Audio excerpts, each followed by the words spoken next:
भारत का संविधान चाहिए जो मोदी जी आईसीयू में लेके जा चुके हैं, और उनके लोग जो कहते हैं 24 के बाद उसको वेंटिलेटर पे ले जाएंगे संविधान को, उससे नाराज है देश की जनता। योगी तुझसे बैर नहीं, मोदी तेरी खैर नहीं। योगी को लाएंगे, मोदी को हटाएंगे।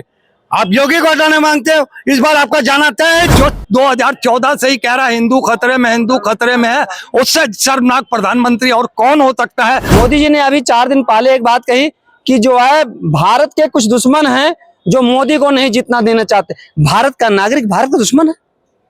ये बड़े ताज्जुब की बात है कि भारत के नागरिक को ही भारत का दुश्मन बताया जा रहा है। यह तो बिल्कुल तालिबान और आईसिस जैसी भाषाओं का उपयोग कर रहे हैं हमारे नरेंद्र मोदी जी। जो काफी राजनीति के ऊपर पकड़ रखते हैं, मेरे साथ में लोग हैं, इनसे जानने की कोशिश करेंगे कि तीसरे चरण के अंदर जनता इस बार क्या फैसला लेने वाली है। क्योंकि जिस तरह से प्रधानमंत्री मोदी जी ने सांप्रदायिकता का माहौल बनाना चाहा कि देश के अंदर हिंदू मुसलमान दोबारा से बनाया जाए और भारतीय जनता पार्टी को तीसरी बार सत्ता में लाया जाए, लेकिन देश की जनता जिस तरह से अग्निवीर, बेरोजगारी, महंगाई, गरीबी और शिक्षा, सुरक्षा के मुद्दे हैं, इनको लेकर अपनी पकड़ बनाए हुए है और बार बार इन मुद्दों को उठा रही है। विपक्ष भी इन मुद्दों को जोर शोर से उठा रहा है। तो इन्हीं को लेकर क्या देश की जनता इन मुद्दों को हवा देगी है? जिस तरह से वोटिंग करने का माहौल है, क्या देश की जनता फिर सांप्रदायिकता के मुद्दे पर वोट देने जा रही है? इसी को लेकर मैं जानना चाहता हूं भाई साहब कि क्या देश की जनता फिर सांप्रदायिकता के मुद्दे वोट देगी है? जो महंगाई, गरीबी, बेरोजगारी, जिस तरह से विपक्ष मुद्दे बना रहा है, इनको क्या इस विपक्ष को वोट देने जाएगी? देखिए, विपक्ष वोट देने जा रही है जनता, विपक्ष को देने जा रही है। ये क्योंकि जिस तरह मोदी जी की हताशा और निराशा दिख रही है कि वो सांप्रदायिक माहौल बनाने की कोशिश कर रहे हैं। माहौल बना नहीं बना नहीं, माहौल बैकफायर कर गया। मोदी जी फिर आ गए हैं अमीर अब्दुल हमीद पर। पहले घुसपैठी बताते थी मुसलमानों को, दूसरे चरण में बताया था, पहले बताया था समी भाई है, हाँ। फिर शाम में वही समी घुसपैठी हो जाता है और बच्चा पैदा करने वाली मशीन बन जाता है। हाँ। फिर जब ये बैकफायर कर गया तो गाजीपुर में वीर अब्दुल हमीद की सराहना होने लगी मोदी जी से। देखिए, जो यूपी है, यूपी में कहा जाता है कि डबल इंजन की सरकार है, लेकिन डबल इंजन की सरकार, एक इंजन पटरी से उतर गया है और दूसरा इंजन अभी चल रहा है, वो भी कभी भी कहीं भी उतर सकता है। योगी जी और मोदी जी की उत्तर प्रदेश में, योगी जी का कहीं पोस्टर पे कहीं नाम आप नहीं देख सकते। बड़ी बड़ी होर्डिंगें लगी है, योगी जी गायब है। आप उत्तर प्रदेश में है, माननीय नरेंद्र मोदी जी योगी जी को इस तरह अनदेखा करेंगे तो जो आपका वोटर है वो भी चला जाएगा इंडिया गठबंधन की तरफ। यही क्षत्रिय समाज काफी विरोध कर रहा है भारतीय जनता पार्टी, यही वजह है, यही वजह है योगी जी को नजरअंदाज करने की, योगी जी को बेइज्जत करने की वजह है कि क्षत्रिय समाज नाराज है। इसीलिए क्षत्रिय समाज नाराज है। जिस तरह अभी योगी जी के खासम खास एक आदमी का टिकट काट दिया गया जौनपुर से, वो निर्दलीय लड़ना चाहता था, बसपा लड़ना चाहता था, धनंजय सिंह। जिस तरह उस क्षत्रिय समाज के नेतृत्व को ये भारतीय जनता पार्टी के लोग खत्म कर रहे हैं, टॉप नेतृत्व अमित शाह और नरेंद्र मोदी जी, उससे भी क्षत्रिय समाज और नाराज हो रहा है। क्षत्रिय समाज ही इस बार माहौल बनाया है इंडिया गठबंधन की तरफ। बाकी उत्तर प्रदेश में ऐसा लगता है कहीं चुनाव ही नहीं हो रहा है। जनता सिर्फ ज्यादा वोट देके चली आ रही है और इसी खामोश है जनता खामोश है। इसीलिए हिंदू मुसलमान का मुद्दा नहीं चल रहा है मोदी जी, इसीलिए मोदी जी उब गई है क्या? हिंदू मुसलमान 10 साल से चल ही रहा है कि 5 किलो राशन में पेट नहीं भर रहा है जनता का। मोदी जी हिंदू मुसलमान के भरना चाहते थे, जनता ने वो हिंदू मुसलमान खाना बंद कर दिया है। जनता को अब अनाज चाहिए, शिक्षा चाहिए, रोजगार चाहिए और भारत का संविधान चाहिए जो मोदी जी आईसीयू में लेके जा चुके हैं, और उनके लोग जो कहते हैं 24 के बाद उसको वेंटिलेटर पे ले जाएंगे संविधान को, उससे नाराज है देश की जनता। संविधान को जो अंदर भारतीय जनता पार्टी के प्रत्याशियों ने माहौल बनाया था कि बदला जाएगा, तो क्या ये भारतीय जनता पार्टी के खिलाफ एक बहुत बड़ा मुद्दा बन गया है क्या? ये भारतीय जनता पार्टी का मुद्दा बनाना चाहिए था विपक्ष को, लेकिन विपक्ष नहीं बना पाया। इस बार जनता, राहुल गांधी तो कैसे संविधान को किताब में लिए घूम रहे हैं हर रैली के अंदर। जनता मुद्दा बना रही है, जनता। तो राहुल गांधी ने भी तो बनाया ना मुद्दा, फिर जनता का मूड देकर राहुल गांधी उसी ट्रैक पे चल रहे हैं, क्योंकि इस बार जनता ये चाहती है कि ये सरकार को उखाड़ फेंक दें।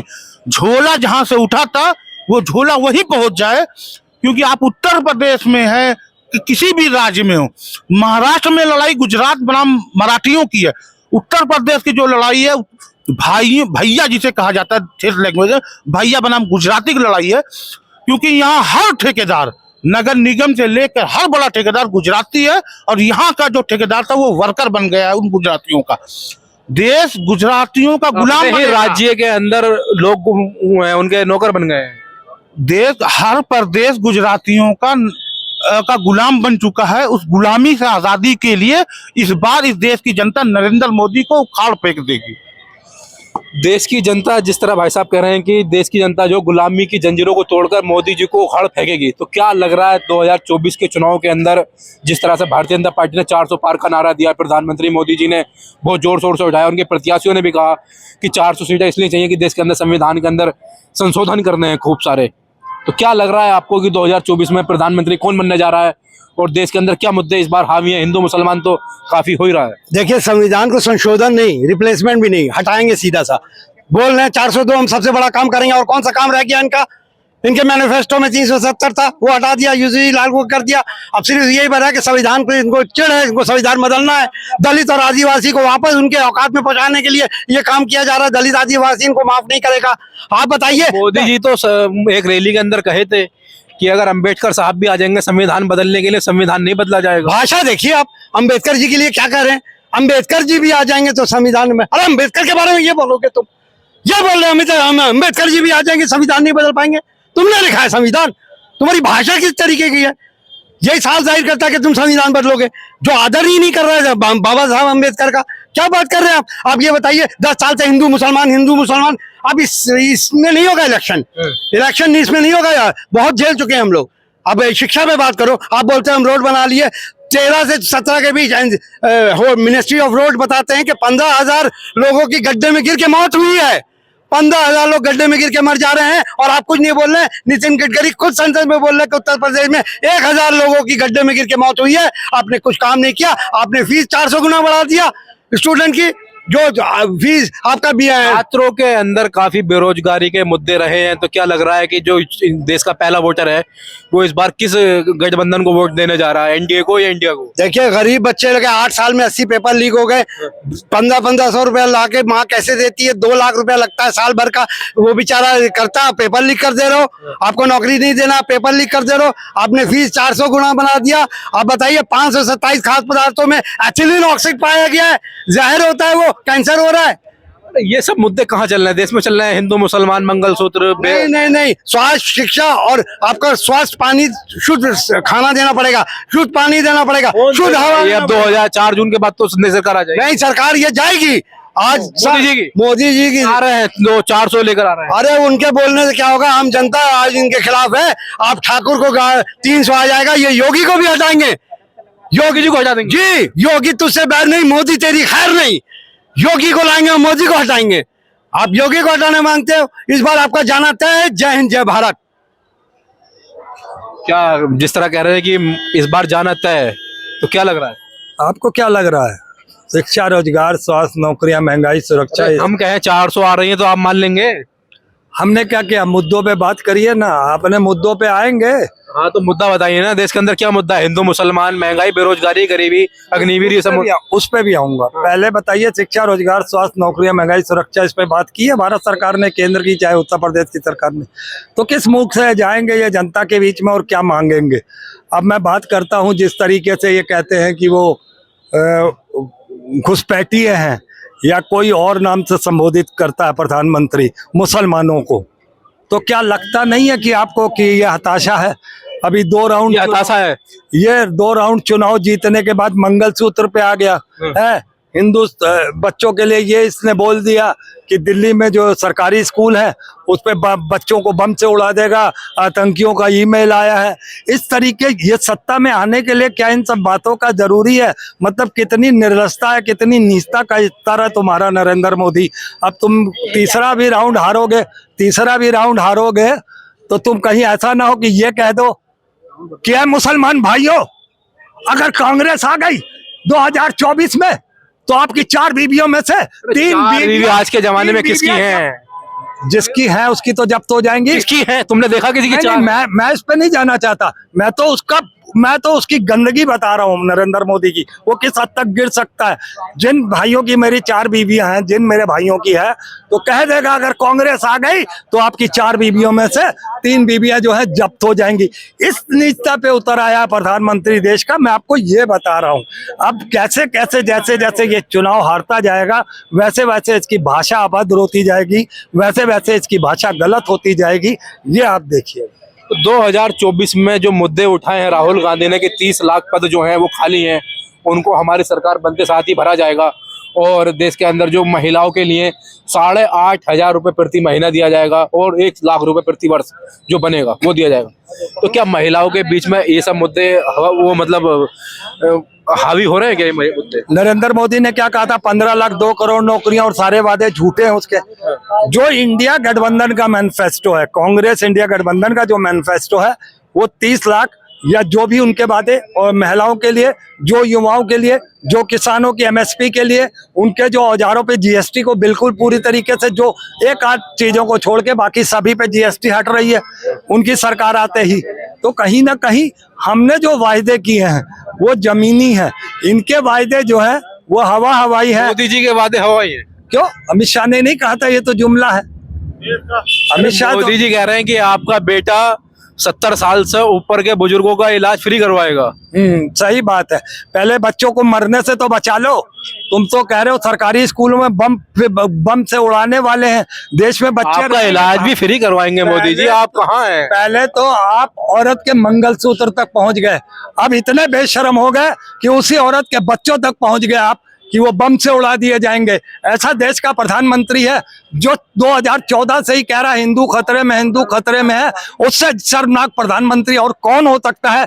जिस देश में 80% हिंदू रहते हो और 14% मुसलमान रहते हो, बाकी और के रहते हो। तो मैं ये पूछना चाहता हूँ आपके चैनल के माध्यम से, सन 47 के बाद मुसलमानों ने कितने इस देश के बंटवारे करा दिए? हमको कोई जवाब देगा? मुसलमानों को पानी पी पी के कोसते हो, पाकिस्तान को पानी पी पी के कोसते हो, क्या है तुम्हारा चरित्र? अरे नरेंद्र मोदी, हमने तो ठान ली है अब कि हम शी जिनपिंग को वोट करेंगे, क्योंकि शी जिनपिंग जो है वो लालाक दिखा सकता है, वो 56 इंच का सीना है, वो घर में घुस के आपके कब्जा ले लेता है। हम शी जिनपिंग को वोट। क्या कहेंगे, लग रहा है आपको 2024 में जो मुद्दे रहे हैं, महंगाई, गरीबी, बेरोजगारी, या देश के अंदर मंगलसूत्र सांप्रदायिकता के सब मुसलमानों को दे दिया जाएगा, ये सब देश की जनता जो है किन मुद्दों के ऊपर 2 चरणों में वोटिंग की, और तीसरे चरण में जो वोटिंग होने जा रही है कल, वो किन मुद्दों पर वोटिंग करने जा रही है?